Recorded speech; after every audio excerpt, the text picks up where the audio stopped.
Hello, lovely friend. I am Dr. Mary Barson. And I'm Dr. Lucy Burns. We are doctors and weight management and metabolic health experts. And this is the Real Health and Weight Loss Podcast.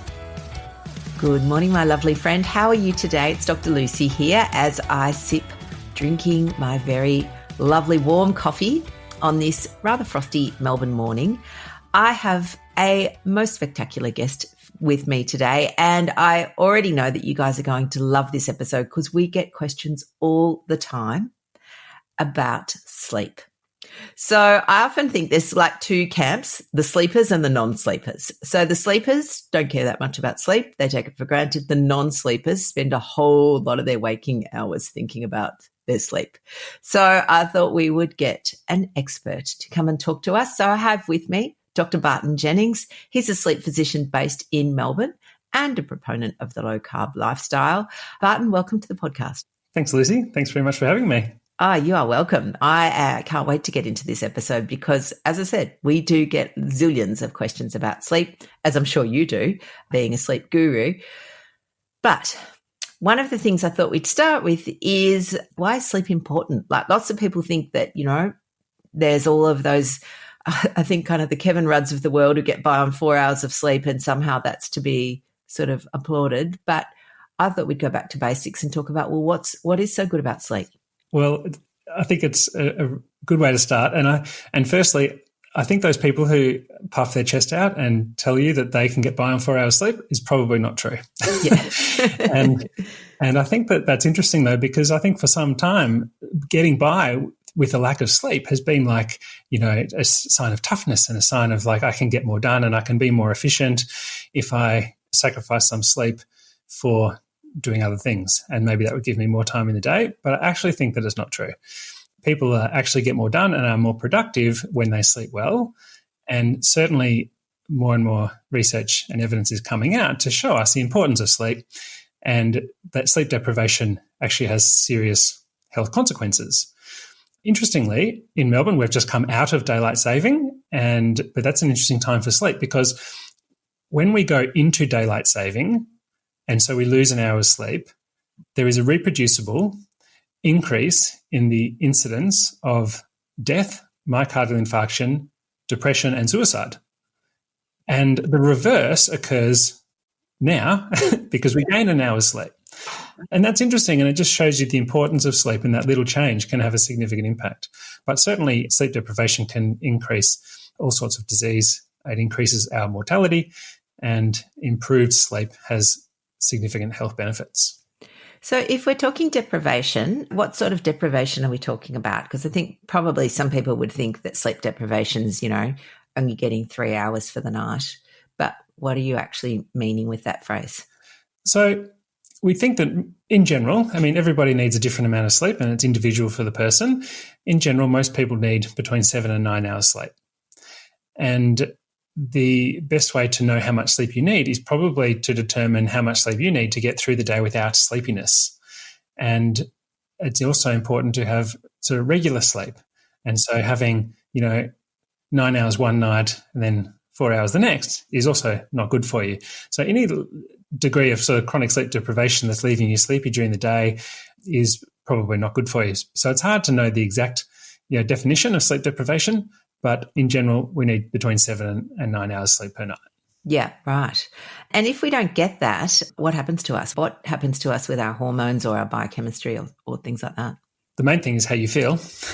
And so sleepiness is difficult to measure, but sleepiness essentially means how easy it is for you to fall asleep. And so if you lie down and fall asleep easily during the day, then that probably suggests that you're sleepy. If you're sitting down as a passenger in a car and fall asleep, then that's excessively sleepy. If you're falling asleep, say at work, then that's severely excessively sleepy. So there's different degrees. But it also affects our mood. So it lowers our mood, and depression and anxiety is increased with sleep deprivation. It affects how we feel within ourselves. It affects our concentration. It affects our irritability. And certainly there are other neurohormonal things that we can measure that are all changed and affected with regards to sleep. Interestingly, our hormones with regards to our metabolic health are also changed, and sleep deprivation actually increases weight gain. And so one way that people can assist in their weight loss is to actually achieve adequate amount of sleep. Yes. We have a little module in the 12-week Mind Body Rebalance that we call Sleep Yourself Thin. And that, literally your job for this module is to at least go to bed. Like, it's very hard to sleep if you're not even in bed. Yes. Yes. Excellent. Which I guess brings me on to the next topic of, why do people have sleep deprivation? Like, why don't we just sleep? I guess there's lots of different reasons, and life is becoming busier and busier, and there is more and more distraction. When I was growing up, there was distraction from kids and life and work and things. But now, with social media, the access to the internet, and everybody has their internet in their pocket. So people go to bed and they look at their phone, and that can stretch on for hours. With streaming services and people binge watching TV, like staying up late to get through, massive amounts of TV shows. Work is becoming busy. People are working from home rather than just working from office. So suddenly there's this blurring of time between like home and office, and work and home time. And so work is encroaching into our home time. And so there are so many things in life that result in people getting less sleep. And that may be that they're consciously actually going to bed later or getting up early for work or other distractions or commitments. But it also happens subconsciously. So when somebody is going to bed and realizes that suddenly they go to bed maybe at 9:30, that's nice and early, but an hour or two may disappear with a device or TV or reading or something that reduces amount of sleep. Yeah, absolutely. I think one of the things I see a lot of is, particularly for women of children, and particularly when the children are small, is that, the kids go to bed and it's like, this is my time. I finally have a few hours to myself where I can just do whatever I want. And so, they'll often sit on the couch with maybe the wine and sometimes the ice cream or the chocolate and watch, maths or whatever kind of, low concentration television, thinking this is, their relaxation. And they don't necessarily want to go to bed, because the minute they go to bed and go to sleep, it all kind of starts again the next day. Yeah. Yeah. So, I see that quite a bit. So these are sort of behavioural barriers at some level to sleep. But there's also pathological or underlying pathology that can interfere with sleep. Can you tell us a little bit about those? Yeah, so I guess the main sleep disorder that we see is obstructive sleep apnea. And so obstructive sleep apnea occurs usually when people snore, and snoring occurs because of the upper airway becomes relaxed during sleep and vibrates as we breathe in and out through that airway, and that vibration causes the sound of snoring. If the airway closes enough to slow or stop our breathing, then thankfully our brains will detect that and wake us up to protect us, and so that we open up our airway, breathe, and usually fall straight back to sleep again. If that happens occasionally, it's not an issue. But if that happens a lot through the night, then that fragments the sleep, because it causes multiple brief awakenings that sometimes people may not be aware of happening, because they may not remember that brief awakening, but that can adversely affect the sleep. So it can cause not only a reduction in total amount of sleep, but a significant reduction in quality of sleep. And it's probably the most common sleep disorder we see, where people may get a reasonable amount of sleep but still feel sleepy when they get up in the morning. They get sleepy during the day and suffer lots of other symptoms with regards to poor quality sleep. Right. Does all snoring mean people have got sleep apnea? Can you snore without sleep apnea? You can. So the vibration of the airway can occur, but if that's not causing the breathing to slow down or stop enough to cause that brief arousal from sleep or waking from sleep, then there can be snoring without sleep apnea. And it's slightly different in children to adults, where in adulthood, if there is snoring and it's not causing problems, so snoring causes other problems, such as embarrassment to the self or disruption to the sleep of the partner, and so the sound of snoring may be a problem in itself. But if the sound of snoring is not an issue and is not associated with sleep apnea, then it's not such a big problem. However, in children, that's different. And I'm not a pediatrician, but I do know that snoring in children is not good. And kids who snore have poorer performance at school, have more difficulty with learning and things like that. And so children who snore should really be checked out for that. Mm-hmm. And if an adult is snoring and they're not sure if they have sleep apnea, again, they might sleep by themselves. They might not have anybody who could tell them whether they wake or don't wake. What should they do? They should probably really have a sleep study to see if there's sleep apnea, especially if there are any symptoms of sleepiness, irritability, poor mood, waking through the night, having to go to the toilet through the night. But even if there isn't, sometimes sleep apnea creeps up on you slowly. It's not like one day you sleep fine and then the next day you have sleep apnea, so you recognise that there's a difference in how you feel. So sometimes actually people don't recognise that they're not feeling as good as they could because they just sort of get used to it and acclimatise to it and work out strategies to cope with the way they sleep. Then we find out that they do have sleep apnea and treat them, and suddenly they feel great. Yeah, right. Okay. And in retrospect, they say, oh, wow, gee, I really didn't realise that I was feeling so average and so I could feel better. So I think if people snore, then they really should have a sleep study to see if there is sleep apnea. Yep.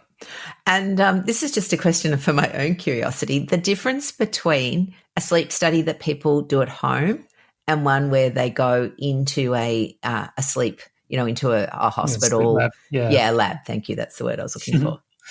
So the best quality sleep studies are the ones done in the hospital.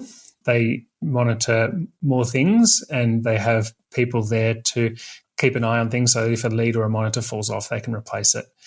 Home-based sleep studies are also very good though, but there's variability in quality. And so you can have a home-based sleep study. So we do home-based sleep studies through our clinic, and we basically do as in detail study as a hospital study, except the person's at home. So if something falls off, we don't know about it. But there are also home-based sleep studies that might just monitor your oxygen or might just monitor one or two things. And so they're not nearly as accurate. So there's a lot of variability in home-based sleep studies, but both can be very good. Yeah, excellent. And then the treatment of sleep apnea. So, I do know that people often go, I was just told I had to lose some weight, but I think there's probably a bit more to it, yeah? Yeah, so weight loss is always helpful, and there's lots of other health benefits for weight loss. So that's always going to be a good recommendation. Sleep apnea is not always due to weight, though. So some people are not overweight at all and can have very severe sleep apnea. So it's not just weight. The main and the most effective treatment for sleep apnea is the CPAP machine, which is the mask. The masks are a lot better these days. Sometimes they're just little tiny masks. They just sit under the nose or over the nose, much less obtrusive as the old-fashioned ones that were sort of the Darth Vader mask that people sometimes fear. But that is the most effective treatment for sleep apnea. And what it does is it provides air pressure. It holds the airway open, gets rid of snoring, gets rid of all of the sleep apnea. And certainly in people with severe sleep apnea, they get great benefit, feel and usually like it and feel better. And it's important because it's an Australian invention, the CPAP machine. So Australia, I should be very proud about that, and obviously used worldwide. Yeah. But there are other treatments. You can get your mandibular advancement splints, which are mouth guards that sort of support your bottom jaw, your mandible, to hold that forwards to splint open your airway. And the interesting thing I think about weight loss and sleep apnea is that if somebody has severe sleep apnea and they're symptomatic with sleepiness, that may be affecting their mood and things like that, it's actually quite hard to make the necessary lifestyle changes to be able to improve their health and lose their weight to reduce their sleep apnea because their sleep quality is so poor. And so what I find is if we treat their sleep apnea with CPAP initially, then they suddenly get very good quality sleep. They suddenly feel a lot better in themselves, in their mood. They're more energetic. They're more likely to be able to get exercise. They feel more awake during the day. Then it's actually easier to make those lifestyle changes with regards to diet, exercise, and lifestyle. Yeah, I think it's so interesting. As a lifestyle medicine doctor, I'm all about lifestyle, but sometimes, well, not even just sometimes, quite often, I see there are so many barriers to people implementing the things that they know they should or want to do. And, this is where people, don't want an intervention. That intervention might be something like a CPAP machine, or it might be a medication, and they don't want to take it because they want to do lifestyle, but they can't do the lifestyle until they take the medication or have the intervention. So my newest phrase is it's not this or that, but this and that. Yeah, that's right. I agree. I think that there are aspects of health and all of them need to be addressed equally, such as same as mental health. So like if someone has poor mental health, it's hard for them to make those lifestyle changes. And if they improve their mental health, it's easy to make the lifestyle changes. If they make the lifestyle changes, it improves their mental health and has a positive flow-on effect. Yes, we spiral upwards. Yeah. Wonderful. And I think sometimes people, feel like, CPAP machine's expensive. I don't want to pay for it if I'm going to, just lose the weight anyway and then I won't need it.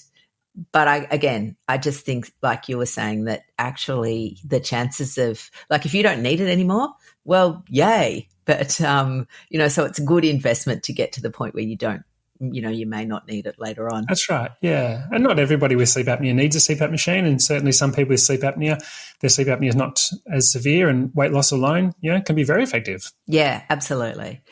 And I guess one of the other sleep conditions that we see a lot of are people waking up at 3 a.m. So the more early morning awakening, tell me a little bit about that. Do you see much of that? Yeah, a lot. And it's really common, and I think it's often to do with lots of things on people's minds and life and busyness, and often it's that time when they wake up in the morning and suddenly the mind is racing, and it's frustrating. It's really frustrating. The things to do about that is sort of go through the process that I think about when I see anybody with a sleep problem. And the first step is to think, well, is there an underlying sleep disorder? So, if there's snoring or something like that, then we need to do a sleep study, because if there's sleep apnea, it doesn't matter what we do, then we're not going to achieve optimal sleep. So we deal with the sleep apnea first. The second thing I look at is the circadian rhythm. And so I want to see if people's body clock is aligned. And so sometimes people have a problem with their body clock where they can't fall asleep for a long period of time or wake up early, and it might be a body clock issue. Common in people, say, who do shift work or travel and have jet lag and things like that can affect their body clock. And the next thing is that from a mental health point of view, so often anxiety, depression can manifest as poor quality sleep and waking at nighttime. And so trying to implement measures to help manage those things. So instead of lying in bed and looking at the phone and scrolling through social media, maybe practicing mindfulness and things like that can help reduce that waking at nighttime. And then the next step is all about sleeping habits. And what people tend to do when they have a problem with their sleep, especially waking at nighttime, is sometimes adapt their behavior in an attempt to improve the problem, but actually makes it worse. So, for instance, people might stay in bed for longer. And so if their normal wake-up time is 7 o'clock, but they haven't slept very well, they're worried about being sleepy the next day, they'll stay in bed longer. And then you find the situation sometimes where people are actually spending too long in bed. And so say, for instance, if somebody needs 8 hours sleep, if they spend 10 hours in bed, then they're probably going to spend 2 hours awake. And that time might be at the start, the end, or the middle of the night. And so sometimes the thing to do is sleep restrict, which means gradually bring the wake time a bit earlier or the bedtime a bit later to get that 8 hours apart. And I think that the most important thing for sleep is routine. So a regular routine, regular time to bed, regular time to wake up. That's probably the simplest, most important thing. Because you can only control what you can control, and you can't control whether you wake up. So there's nothing you can do to prevent yourself from waking up. But what you can control is the time you go to bed and the time you wake up. And so by controlling that and then trying to take away the concern about what happens in between is useful. That's easier said than done. Yes. The other thing to recognize that I think people find helpful to recognize is the concept of sleep state misperception. And what that means is that you can sort of perceive yourself to be awake when you're really asleep.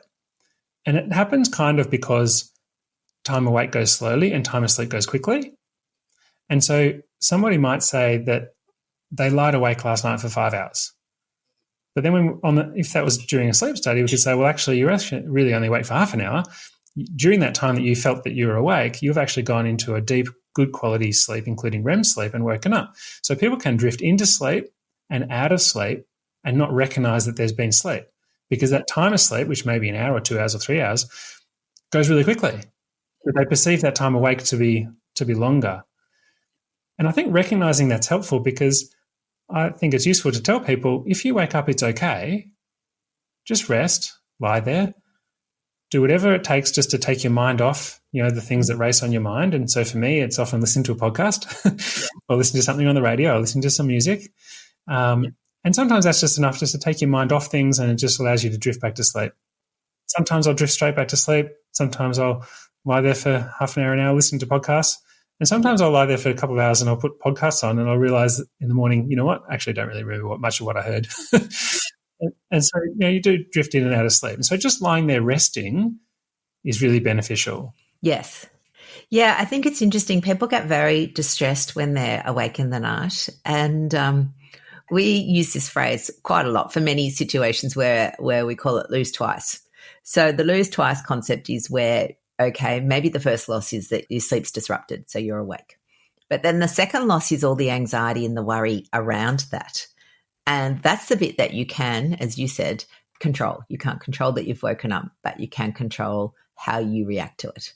That's exactly right. Yeah. And to try and take away that worry about waking up and that worry about how am I going to feel the next day. And it's okay to have a bad night's sleep. It happens to everyone. Tomorrow night will be better. And just keep the routine. Same time to bed, same time to wake up. And just carry on. Yes, interesting. I guess the third sort of lot of people that I tend to see are women going through menopause and perimenopause. They may not make it to your office, but I have seen many women who had good sleep and all of a sudden they don't. And it's like, isn't that amazing? So again, thinking about some of the physiological causes around estrogen fluctuations and progesterone changes and how that can impact sleep. I don't know if you've seen much of that. Yeah, I do. And it's difficult and it's true. It's a real thing that happens and it's very common. And due to all of the changes that are occurring physiologically, often that does manifest as, unfortunately, the interrupted sleep and waking through the night and effect on sleep. And it can be something that's actually quite troublesome for people. And it's difficult to manage because there's no easy thing. There's no tablet or there's no easy fix for that. And I think sometimes people find some benefit with some melatonin, and that's sort of a bit of variable benefit, can be tried. If it's helpful, then that's good. But otherwise, I think it's all about just going back to the same things, just the same sleeping habits to try and improve quality of sleep. Yes. And again, it's funny how you're drawn to the things that affect you personally. So for me, I used to always start this podcast or finish the podcast with, I had a wonderful sleep because I was a super sleeper. Like that was my superpower. It didn't matter what was going on. Like, honestly, my husband used to say, like, there could be a murderer in the house and you wouldn't wake up. And it's like, no, I was dead to the world. And then menopause came along and bang, I'm awake like crazy for seemingly hours at a time. But I will tell you that MHT or HRT, as it's now known, did help a lot. Yeah, so that was sort of like, oh, thank God. And now I feel like I'm back to my normal superpower of sleeping, which is great. That is very good. Indeed. And I guess the last thing I just wanted to touch on is the concept of the night owl and the early bird. I'm wondering, is that pre-programmed genetically? Is it conditioned? Can we change it? Tell us a little bit about that. So yes, to most of those questions. So certainly people who are night owls tend to have parents who are night owls. People who are night owls, and essentially what it is it means that your circadian rhythm has a tendency to want to move forwards. So the night owl's tendency is to want to go to bed a bit later and get up a little bit later. The problem occurs when that's allowed to happen. And the common situation is that somebody, say, goes from school where you have to get up at a certain time to get to school, so your routine is set, and then takes a year off or it doesn't work for a year, and then suddenly sleeps in a little bit longer, falls asleep later and later, and then gets a job where they have to get up early again, and their circadian rhythm or their body clock has shifted so far forward that sometimes these people won't be able to sleep until 4 or 5 in the morning, but then sleep until in the afternoon, and then they have to get up at 8 or 7 o'clock, and it's really difficult. And that's what's called a delayed phase circadian rhythm disorder. And the natural tendency, or what the parents will usually say, is, well, if you can't get up early, you should go to bed earlier. And that actually doesn't work, though, because if people go to bed earlier than their circadian rhythm wants them to, then they just lie awake. And then they lie awake frustrated because they can't sleep. And they can't sleep because their body clock's not going to allow them to sleep until that very early time in the morning. And so what they need to do is actually need to manipulate their wake time, and they need to use light therapy to adjust their body clock. And so light in your eye turns off melatonin and tells brain this is now time to wake up. And so say if their natural wake-up time was, say, midday, for instance, then what they need to do is set their alarm for 11:30, so half an hour earlier, for 3 days, and then shine bright light in their eye for 40 minutes to an hour. And that bright light needs to either come from outside because lights from inside is not intense enough, or you can get light glasses that you can wear that emit a certain intensity of light into your eye. Then they need to, every 3 days, they bring their wake time half an hour earlier, bring the exposure to light half an hour earlier, and then go to bed half an hour earlier. And then they set their time to bed and they set their time to wake, say 8 hours apart, and then just move them both back half an hour at a time every 3 days together. And then they can use melatonin in the evening to sort of pull their their sleep time a little bit earlier. But the melatonin, see, the common thing that I see is that people have tried the melatonin and said it doesn't work. But the thing is that the change in wake time and the light is much more powerful than the melatonin. Right. Okay. So yes, so they need to go outside, and they have to go outside like straight away, or it doesn't work if you go outside 3 hours later? Well, ideally soon after, because it's that light that's telling brain this is now wake up time. So what they want to do is tell brain that wake up time is getting earlier and earlier. And so the best thing to do is to go outside and exercise, because then you get the benefit of the exercise and the light, and the exercise helps you wake up as well. Yes. So take the dog for a walk. Yeah. If time permits. Yes. This is a question, and it's a question without notice, so you may not know the answer, but it came up the other day in one of our momentum calls, which is, if you wear contact lenses, does the light still get through the contact lenses? Yeah. Yeah, so that's still okay. Yeah. Sunglasses, no. So if you wear sunglasses, it dulls the light. And so sometimes what we want to do is avoid light. And so if you want to avoid light, then wearing sunglasses can help if you're trying to alter your circadian rhythm by using light. Okay. There's a lot of talk around blue light and blue light blockers, and what are your thoughts on those? I think like the blue light has more effect on our circadian rhythm, so blocking that can be helpful. But I think ultimately light is more important than what type of light. And so shining the light from your phone into your eyes throughout the night is not good. Even though the phone has, settings to reduce the blue light or whatever, like that may be slightly effective, but probably way more effective is not to be shining that light in your eye at all. In the first place, yes. Concentrate on the amount of light. Yeah, rather than getting to the types of light. Yes. And I think you're right. I see, there are people that wear the maybe red glasses in the evening when they're watching telly, but then, don't go outside all day, or read their book on their phone all night and things like that. So it's not going to help, is it? No, not ideal. Okie dokie. And what about the early birds, for those people that sort of wake at like 5 or 4 or something, but they don't want to be awake that early? Like, that's too early. They're falling asleep at 8 o'clock and everybody else is still, out and about. How do they do the reverse? Yeah, so they're essentially the opposite. So they have a circadian rhythm that tends to want to become earlier. So they're naturally falling asleep earlier and getting up earlier.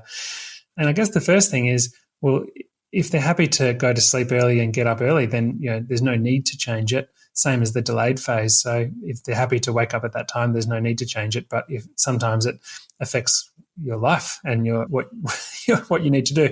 And so to adjust the early bird, they want to do the opposite. And so what they want to do is gradually put their bedtime a little bit later, sort of by half an hour every couple of days.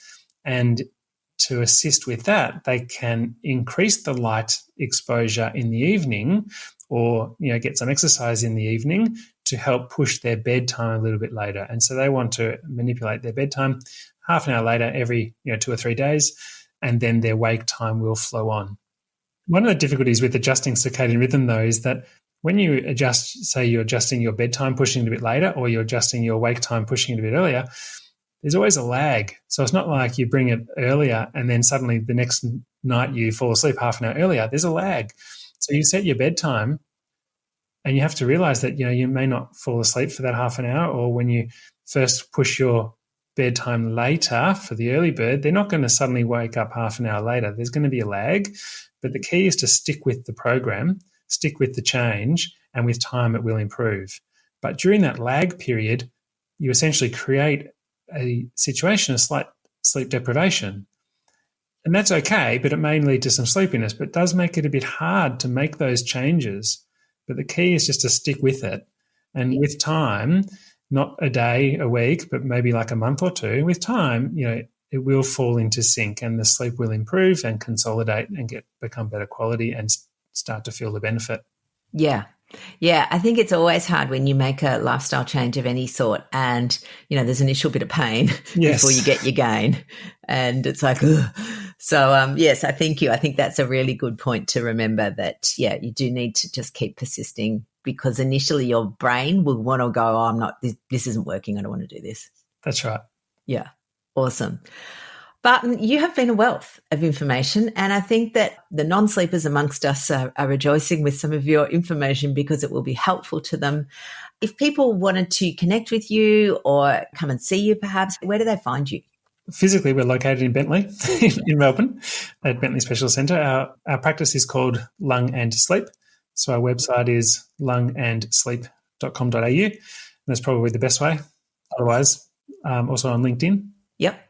Awesome. I think that's fantastic. And I think for anybody who's worried about their sleep, definitely just get it investigated. Like, don't put it off. And I guess before we finish up, if you could give out one piece of advice for the whole world, and I know, it's hard to just give generic advice to the whole world, but what would your one, the one thing that if you could give that advice to somebody, what would be the one thing? I think from a sleep point of view, it's routine. Yeah. So the more constant your routine, the better. And, when children or babies don't sleep well and they go to sleep school, the thing that they teach the parents is routine. And unfortunately, that is exactly the same throughout our whole life, that maintaining a routine is the best thing for our sleep and our body because it maintains our body clock, our circadian rhythm, and it's boring and it's hard, but it is simple, but the most important thing. So working out what time is the optimal time to be going to bed, to getting up and maintaining that the same. And if you want to sleep in a little bit, that's okay, but you want to keep that to within about an hour. And so an hour variability on either side is probably okay, but much more than that, then it starts to upset our body clock. Amazing. I love that. Thank you so much for your time. You've been very generous. I'm very, very grateful to you. Have a wonderful day. And my lovely listener, here is your little cue, go to bed. I'd love to say it's not that hard, but it is that hard. I get it. But yes, first thing, yes, routine. Lovely. All right. See you next week, lovelies. The information shared on the Real Health and Weight Loss podcast, including show notes and links, provides general information only. It is not a substitute, nor is it intended to provide individualized medical advice, diagnosis, or treatment, nor can it be construed as such. Please consult your doctor for any medical concerns.